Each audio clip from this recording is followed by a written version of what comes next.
C'est avec encore joie pour être avec vous aujourd'hui, vous partager la parole de Dieu comme d'habitude. On est toujours ensemble chaque mercredi et je vous assure qu'on est là par la présence de Dieu pour vous partager la parole.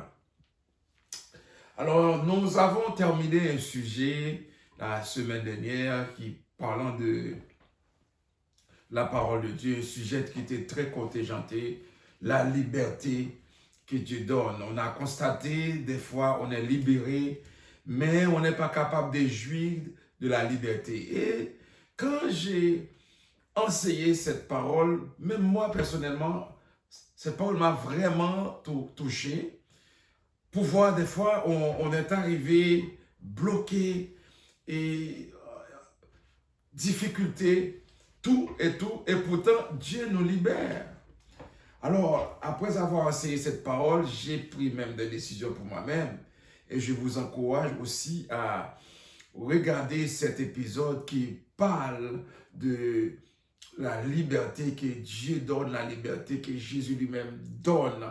Alors, nous vivons dans un temps aujourd'hui, tout ce qu'il y a dans la vie et la pandémie qui frappe la planète entière, si on ne rentre pas dans la parole de Dieu pour trouver ce qu'on a besoin, franchement, ça va aller mal.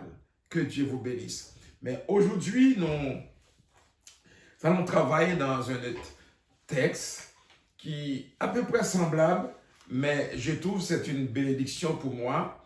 Et je vais vous partager de ce texte, c'est la tempête apaisée et le 13e homme. Et si vous voulez, je peux ajouter quelque chose pour vous. C'est la tempête, émette, et le 13e homme. Ça paraît bizarre, ce que je dis, mais vous allez comprendre quelque chose. Mais je profite le temps aussi pour vous remercier parce que depuis tout au début du confinement, depuis dans la première vague, on a commencé cette vidéo et il n'y a jamais un jour qu'il n'y a pas une vidéo qui n'est pas vue par quelqu'un. Je ne dis pas qu'on est des millions de gens, je ne le dis jamais, je n'ai pas cette prétention, si c'est la volonté de Dieu, gloire à Dieu, gloire au Seigneur. Mais vous êtes toujours là pour commenter, vous êtes toujours là, que ce soit sur YouTube, que ce soit sur Facebook. Et vous êtes pour nous une source de motivation parce qu'à chaque fois, je sors une vidéo et puis il y a 100 personnes, 200 personnes, 300 personnes, 400 personnes qui écoutent cette vidéo. Cela nous montre, même si il y a un grand nombre qui écoute, mais il y a au moins une personne cette parole a changé sa vie, c'est déjà une bénédiction, c'est déjà aussi un ajout d'une couronne pour mon travail. Que le Seigneur vous bénisse, continuez à nous écouter, à nous partager, envoyez aussi vos commentaires, ce sera pour nous une grande bénédiction. Avant même de vous présenter ce texte, prions le Seigneur. Père, dans le nom de Jésus de Nazareth, je vais devant toi au nom de Jésus. Nous sommes là ce matin ou cet après-midi ou ce soir, tout dépend à l'heure que la personne nous écoute. Nous sommes quand même disposés, Seigneur, pour parler à ton nom. Je réclame ta faveur, ta grâce au nom de Jésus et que toutes les forces de l'ennemi soient brisées, tous les liens du diable soient cassés, brisés, éliminés au nom de Jésus. Je réclame, Seigneur, ta présence, ta force, la force qui vient de toi, Seigneur. Seigneur, ton travail, tu as fait déjà, Seigneur, des grandes choses. Seigneur, que cette eau qui va passer, que je sois seulement un tuyau, par moyen duquel l'eau vive va traverser et va arroser le cœur qui est maintenant desséché. Fais ça, Seigneur, pour ta gloire. Je prie pas parce que je sois meilleur, mais je lève entre tes mains aussi également notre collaborateur, l'évangéliste Mathieu Boutus, avec qui je travaille pour cette programmation. Mais que nous soyons tous bénis. Et chaque personne qui va écouter cette vidéo, bien regarder cette vidéo, que cette vidéo soit pour elle une source de bénédiction. Je prie au nom de Jésus. Amen. Gloire à Dieu. Pour commencer, je vous encourage à ouvrir votre Bible avec moi dans l'évangile de Marc, chapitre 4, verset 35 à 41. Marc, chapitre 4, verset 35 à 41. Et la Bible dit, ce même jour, sur le soir, Jésus dit, passons sur l'autre bord. Après avoir envoyé la foule, ils l'amenèrent dans la barque où il se trouvait. Il y avait d'autres barques aussi avec lui. Il se leva un grand tourbillon et les flots se jetaient dans la barque au point qu'elle se remplissait déjà. Et lui, il dormait à la poupe sur le coussin. Ils se réveillèrent et lui dirent, Maître, ne t'inquiètes-tu pas de ce que nous périssons? S'étant réveillé, il menaça le vent et il dit à la mer, silence, tais-toi. Et le vent cessa et il y eut un grand calme. Puis il leur dit, pourquoi avez-vous si peur? Comment n'avez-vous pas de foi? Ils furent saisis d'une grande frayeur et ils se dirent les uns aux autres, quel est donc celui-ci à qui obéissent même le vent et la mer? La parole du Seigneur. Je lis Marc chapitre 4, verset 35 à 41. Que Dieu vous bénisse. Je vous ai déjà annoncé le thème sur lequel nous allons travailler et vous allez apprendre beaucoup comme moi. Le texte m'a beaucoup réveillé lorsque je lis ce texte. Vous savez, pour nous les prédicateurs, nous qui pratiquons la parole de Dieu ou encore qui enseignons la parole de Dieu, des fois, on n'attendait même pas on peut aller à l'école biblique, on prend des formations, on a des grades, tout ça. Mais vous savez, Dieu sait ce que ses enfants ont besoin. Dieu sait ce que j'ai besoin. Dieu sait ce que vous avez besoin. Ce que vous avez besoin aujourd'hui n'est pas nécessairement ce que nous avons étudié à l'école. Ce que vous avez besoin aujourd'hui, oui, n'est pas nécessairement ce que nous avons lu ou bien nous lisons dans des gros livres théologiques. Des fois, ce que vous avez besoin, c'est une parole de réconfort. Des fois, c'est une parole de sagesse. Des fois, c'est une parole, et cette parole peut vous relever. Cette parole peut vous mettre dans une position pour regagner votre dignité. Oui, on a besoin des fois d'être solide, c'est très bien. Et chaque chose se fait en son temps. Mais aujourd'hui, ce que je vous amène, c'est ce que Dieu met sur mon cœur pour vous, pour cet enseignement le temps qu'on va passer ensemble. C'est que la tempête est le 13e homme. Je répète, la tempête est le 13e homme. Tout d'abord, nous pouvons même appeler ce texte à 13 ou encore 13 hommes dans un bateau. J'explique, 13 hommes dans un bateau. Tout d'abord, nous allons toucher 2 ou 3 nombres dans la numérologie biblique. Je reprends. Nous allons toucher 2 ou 3 nombres dans la numérologie biblique. Tout d'abord, c'est quoi la numérologie biblique? C'est quoi la numérologie biblique? La numérologie biblique, elle étudie des nombres de la Bible, tout simplement. La numérologie biblique, elle étudie des nombres dans la Bible. Ça veut dire, vous le savez, dans l'alphabet grec ou l'alphabet hébreu, peu importe, vous savez, même chez nous, les chiffres, les nombres ont une grande valeur, ou plutôt, chaque nombre a sa signification. Dans la numérologie biblique, je reprends, chaque chiffre, chaque nombre a sa signification dans la numérologie biblique. Je prends un exemple. On n'est pas aujourd'hui là pour développer tous les chiffres de la numérologie biblique. Ce n'est pas ça l'étude aujourd'hui. Ça va venir un jour.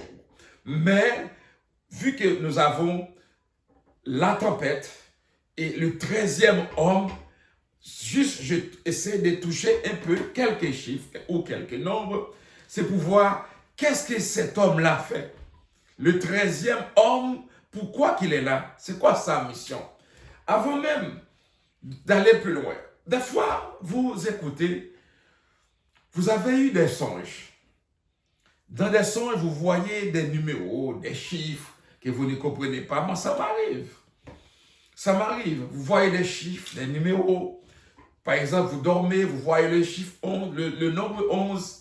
Vous voyez le chiffre 3, vous voyez le nombre 13, ou le nombre 25, je ne sais pas, ou le nombre 40.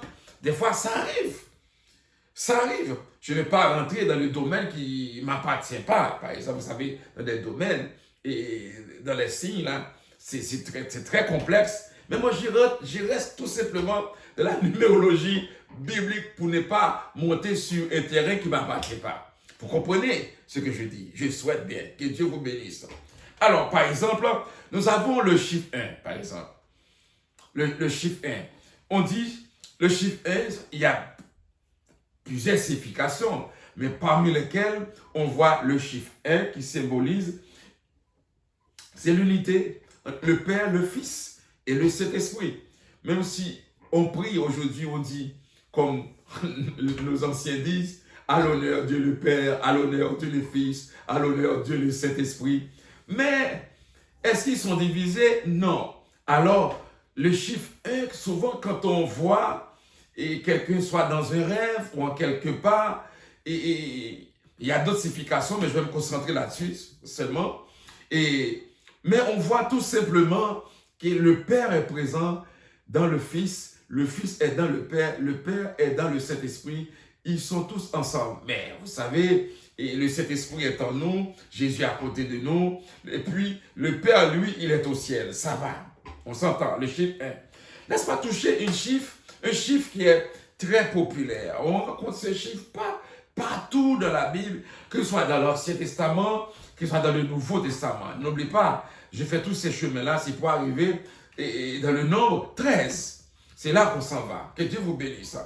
Alors, nous voyons le chiffre 7. Le chiffre 7, je crois, tous les chrétiens qui ont eu l'habitude d'entendre des différentes prédications, le chiffre 7, c'est la perfection. Voilà. C'est la perfection, le chiffre du repos, le chiffre, etc. Et qui donne la vie. Par exemple, quand on a travaillé, Dieu a travaillé 6 jours, mais la Bible nous dit qu'il se reposa le 7e jour. Alors on va ouvrir une petite parenthèse tout petit. Quand Dieu se reposa le 7e jour, ça ne veut pas dire qu'il était absent. Ben, c'est s'il était absent et dans son boulot complètement le 7e jour, vous et moi, nous ne serons pas ici. Ça, c'est sûr. Il se repose, mais quand même, il nous surveille toujours. Il nous protège. Ça, c'est juste pour vous faire part de quelque chose. Voilà. Nous disons le chiffre 7, c'est le chiffre ou le chiffre 7, le chiffre 40, le chiffre 12, le nombre 12, le nombre 40, le chiffre 7. Ce sont ces chiffres et nombres qui sont souvent répétés dans la Bible et chaque situation se présente à une valeur pour vous et pour moi aujourd'hui. Alors, nous parlons de chiffre 7, la perfection, le repos, et ça veut dire le travail achevé, etc. Nous voyons aussi le nombre 40. Le nombre 40, c'est la durée d'une période. Vous avez compris tout ce qui s'est passé dans le nombre 40. Ça veut dire quoi? Une fois sortir dans ce nombre, et le peuple d'Israël qui a passé 40 ans dans le désert, et Jésus qui a gêné 40 jours, 40 nuits, Moïse, etc. Ça, on peut dire que c'est la durée d'une période. Ça veut dire, en d'autres termes, j'ai un pasteur collègue qui m'a appelé un jour, qui m'a dit, pasteur, demain je vais avoir 40 ans.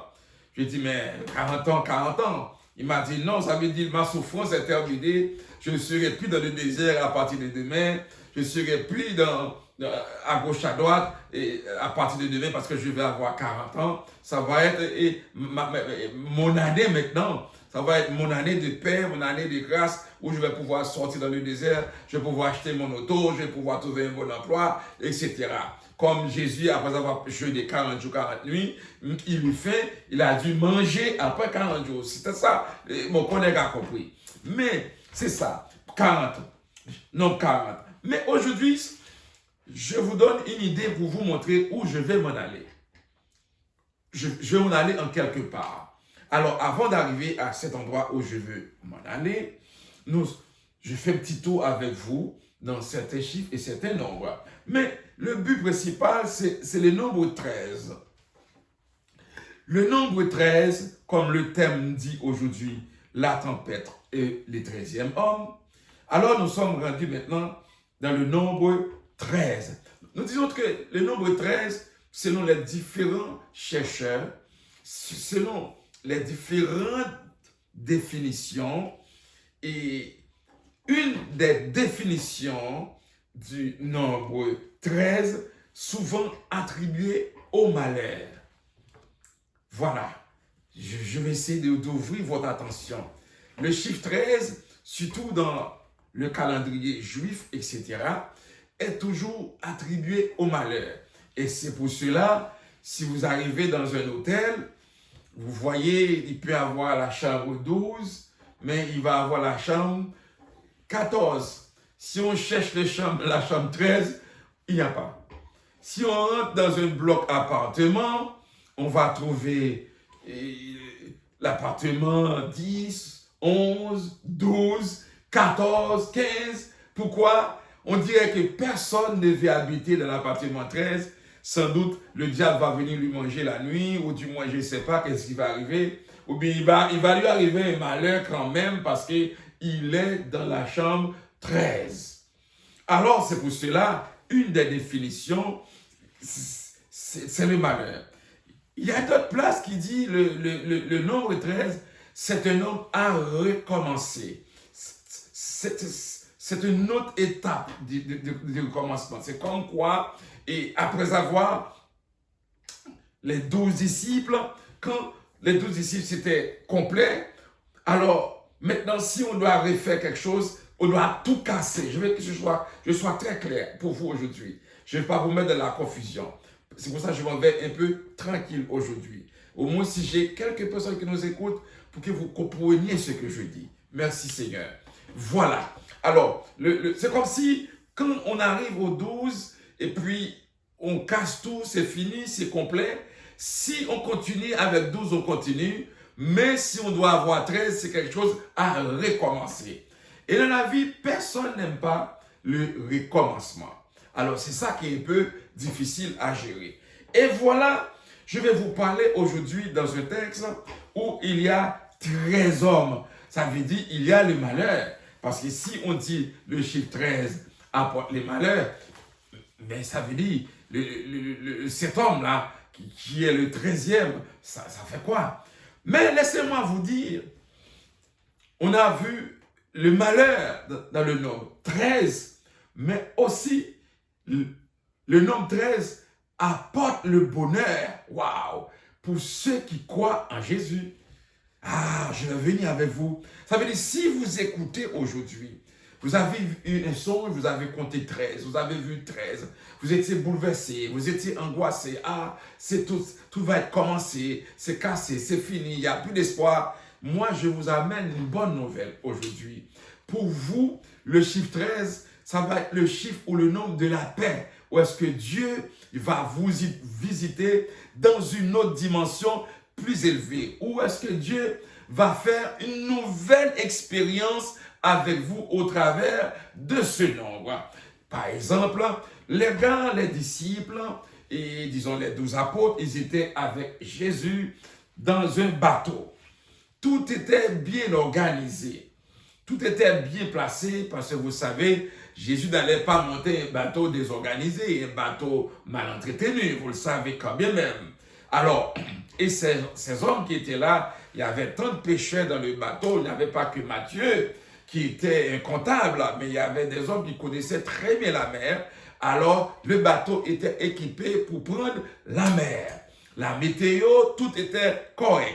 Ça allait très bien. Si aujourd'hui on pouvait dire la GPS nous a dit la route c'est fluide, il n'y a pas de circulation, tout est correct, on va arriver à la destination à telle heure, ça va. C'était comme ça, les disciples, c'était très bien. Mais la Bible dit, tout à coup, il y avait un autre problème qui s'était présenté. Mais ce problème, le 13e était là, il ne faisait rien. Alors, les disciples ont vu le malheur. Les disciples ont vu toutes sortes de malheurs, les difficultés. On dirait qu'il n'y avait pas beaucoup de possibilités. Le texte dit, il se leva un grand tourbillon. Et les flots se jetaient dans la barque au point qu'elle se remplissait déjà. Et lui, le 13e, il dormait. Amen. Le 13e dormait. Laissez-moi dire à quelqu'un aujourd'hui, des fois, vous faites un long voyage. Vous avez un projet, c'est un grand projet qui prend du temps, un projet qui est vraiment angoissant, bouleversant. On dirait le 13e homme vous laisse seul. Prenez le temps pour bien comprendre la présentation aujourd'hui. On dirait, là où vous êtes bouleversé, tourmenté, angoissé, le 13e homme vous laisse seul. Vous n'avez personne à qui crier, personne à qui aller. Tout simplement, c'est le tourbillon, c'est le tremblement de terre, c'est le vent dans le sens contraire, c'est l'ouragan. On dirait, vous êtes vraiment dans le malheur et le 13e homme, il est là. Vous priez matin, midi et soir et le 13e homme vous dit, attends. Chers frères et sœurs, laissez-moi dire quelque chose si vous voulez. Quand on prêche l'évangile, ou bien quand on enseigne la parole, on dirait qu'on est tous des grands, on parle beaucoup. Mais quand c'est le temps, nous les prédicateurs, nous les femmes de prière, les hommes de prière, les évangélistes, etc., lorsque nous faisons face à la réalité, où est-ce qu'on doit vivre ce que nous avons nous-mêmes enseigné depuis des années, c'est complètement différent. Parler de ce 13e homme et de vivre une situation où le 13e homme ne réagit pas dans votre situation, c'est difficile. Vous savez, il arrive des fois qu'on prêche, on dit la prière à 3 réponses. Je me souviens quand j'étais plus jeune, je prêchais ça partout. Et la prière à 3 réponses, et je définissais. La première réponse, c'est oui. La deuxième réponse, c'est non. Et la troisième réponse, c'est attends. Quand Dieu dit attends, ou le 13e homme dit attends, des fois on pose question, qu'est-ce qu'on a besoin pour attendre? Ce qu'on a besoin, c'est la patience. Des fois, on est avec beaucoup de gens, des collègues, des frères et sœurs, et qui marchent très vite. Mais très souvent, on dit, ah, je ne peux pas attendre, je préfère manger vite. Mais qu'est-ce que vous avez compris dans cela? La fois dernière, Dieu m'a parlé, quand je prépare ce texte, cette formation, Dieu m'a parlé pour la noce de Cana, où est-ce que Jésus était invité, accompagné de sa maman, dans ce mariage, dans ce festin. Et ceux qui ont bu avant Jésus, ceux qui ont bu avant, ils ont bu du vin. Mais imaginons, vous êtes dans une fête, et tous ceux qui étaient avant vous, ils ont eu le privilège de savourer le vin, et il ne restait même pas pour vous. Comment vous allez vous comprendre ça? Vous allez vous sentir mal à l'aise. Et pourtant, le 13e homme est venu, il a fait un autre vin. Et le vin, ceux qui ont bu en dernier, c'est ça qui est difficile. Ceux qui ont bu en dernier, ils ont bu le meilleur vin. Mais des fois, vous vous enivrez avec le premier vin. Ce que je dis, c'est fort, hein, mes frères et sœurs, mes amis. Vous buvez le premier vin, vous dites, ah, je suis malchanceux, ça fait longtemps, je prie pour mon mari, pour mon fils, pour ma femme, je prie pour mon boulot, je prie pour le bâtiment, je prie pour le permis, je prie, je fais toutes les démarches, je dépense beaucoup d'argent. J'ai tout fait, on dirait que Dieu m'abandonne. Est-ce que vraiment je suis sur la bonne voie? Là, vous commencez à vous condamner vous-même. Ah, c'est parce que j'ai péché en 2000X, j'ai commis un péché. Ah, c'est parce que j'ai prêché mal. Et parce que je dis quelque chose que je ne devrais pas dire. Des fois, vous vous accusez vous-même. Mais pourtant, le 13e homme vous a dit, attends. C'est ça le problème. Alors, lui, il dormait, les disciples paniquaient, etc. Mais ils avaient raison. Mais quand cet homme-là, le 13e homme vous dit d'attendre, moi je vous encourage, attendez avec patience. Ce qu'il va faire à la toute dernière minute, ça va être une explosion de joie. Peut-être vous dites, pasteur, vous racontez une histoire là, c'est dur d'attendre. Oui, je sais aussi, c'est dur d'attendre. Je ne vous dis pas quelque chose que je ne vis pas moi-même. Je vous dis d'attendre. Attendez. Attendez s'il vous plaît.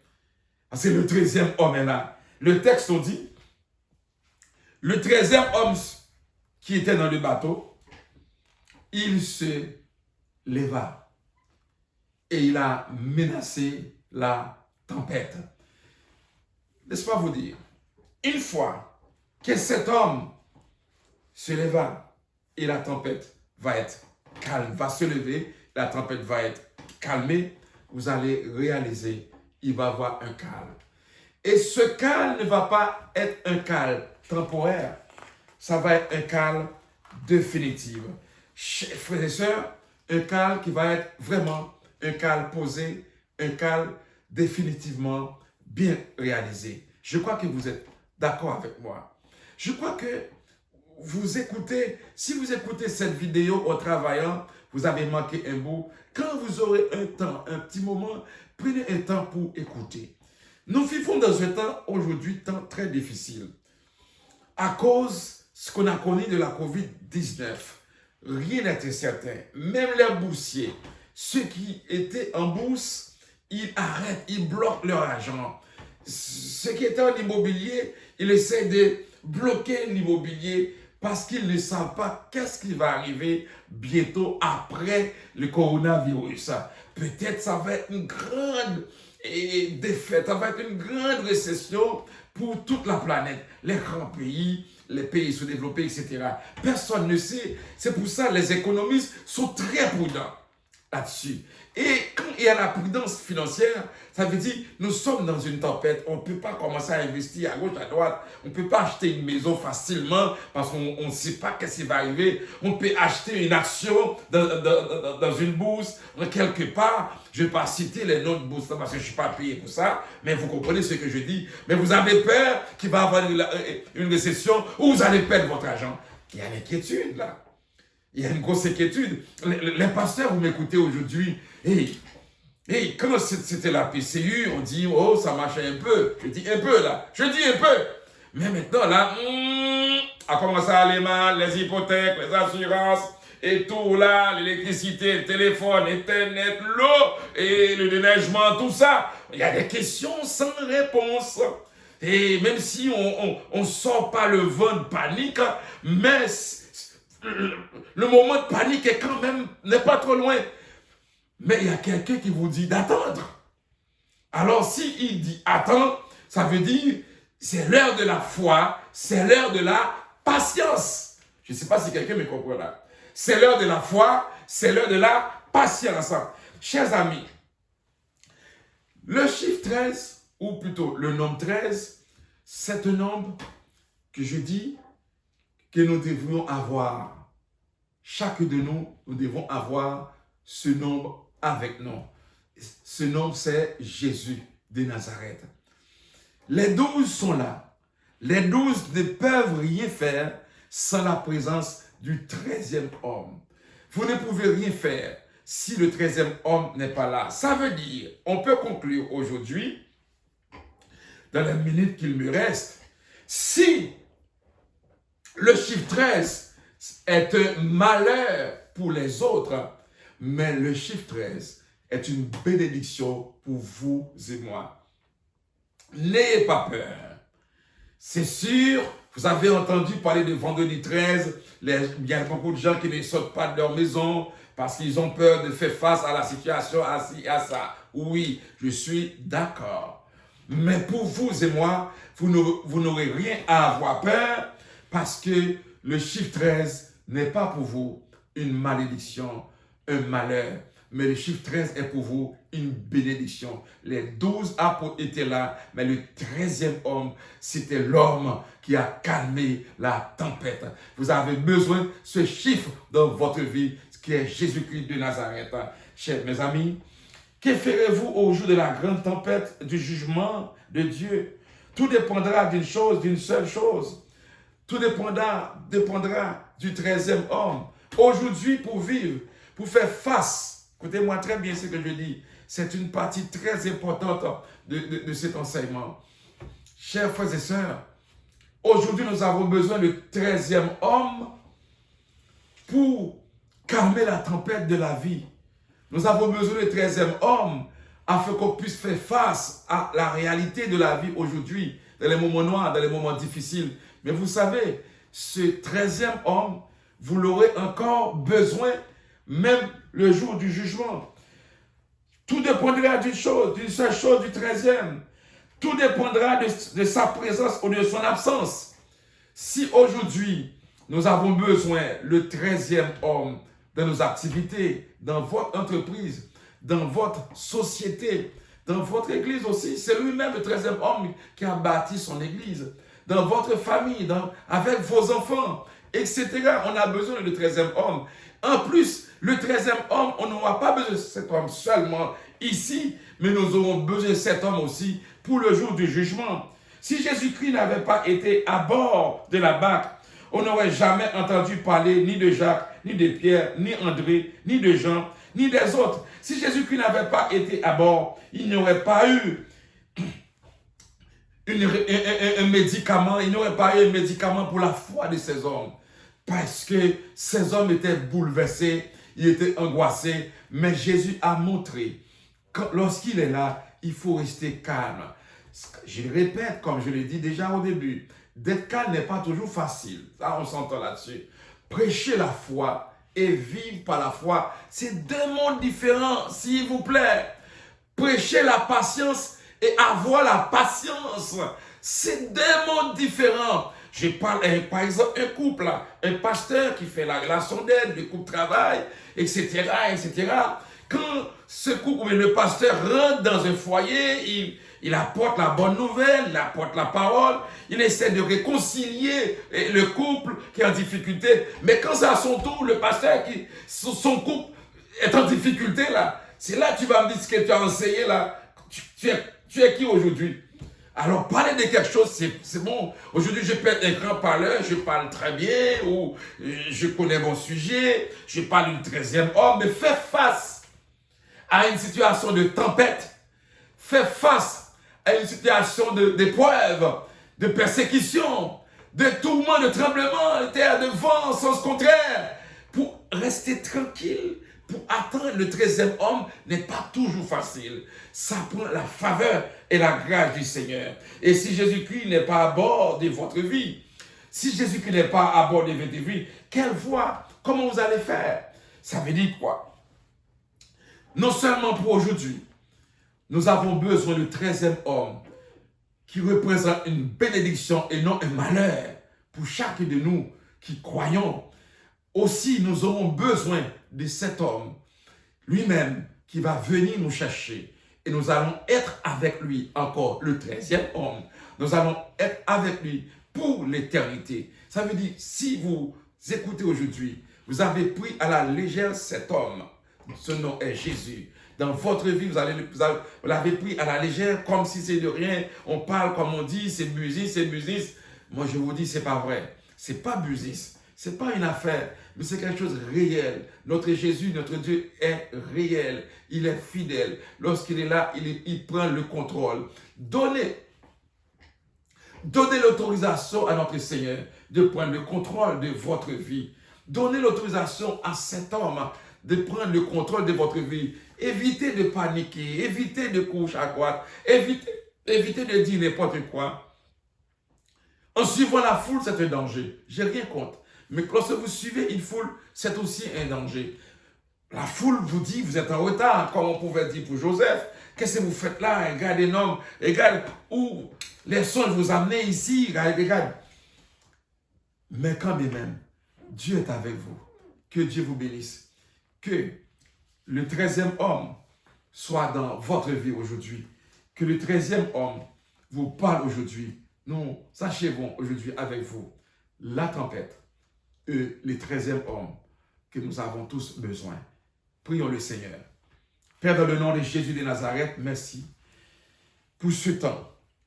Nous avons compris, Seigneur, le chiffre 13, pour beaucoup de gens, c'est un chiffre de malheur. Mais nous avons vu pour les apôtres, le chiffre 13, c'était une bénédiction. Et je comprends aussi dans ma vie, le chiffre 13, c'est une bénédiction, c'est une explosion de témoignages, c'est une explosion de joie, c'est une explosion de paix. Béni sois-tu, Seigneur, au nom de Jésus. Que ce message puisse faire son chemin, afin que les cœurs qui ont été découragés puissent trouver le réconfort au nom de Jésus de Nazareth. Ceux qui étaient abattus, Seigneur, trouve la force. Et je fais cette prière au nom de Jésus-Christ de Nazareth. Seigneur, permets que au moins une personne se repente de cette parole au nom de Jésus. Bénis également l'évangéliste Matthieu qui travaille avec nous, Seigneur, qui prépare ce montage. Que ce temps soit une bénédiction pour chacun de nous. Et je fais cette prière au nom de Jésus, à la louange et la gloire, au siècle des siècles. Amen. Alors, chers amis, chers frères et sœurs, comme je vous ai dit tout au début, de partager cette vidéo. Et je suis certain, nous ne sommes pas dans un concours de français, mais nous sommes là pour vous amener la parole. Et je suis certain, ce temps va être une bénédiction pour chacun de nous. Que Dieu vous bénisse. À la semaine prochaine.